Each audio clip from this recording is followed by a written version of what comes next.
It was 5 years ago, and 2017, I met my wife. She was working for an English school, and I joined the school, and I met her. It was the first time to visiting to the Philippines, and I couldn't speak English, of course, Bisaya. After that, we married. So, 2019, just before the pandemic, I greeted something in Bisaya. I said something like, Maya hapon, salamat sa inyong pagtamo sa among kasal.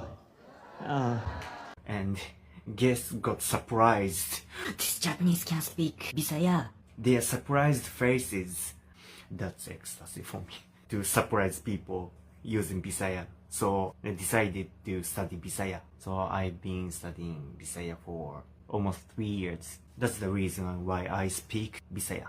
A little bit. Listen mag Bisaya actually.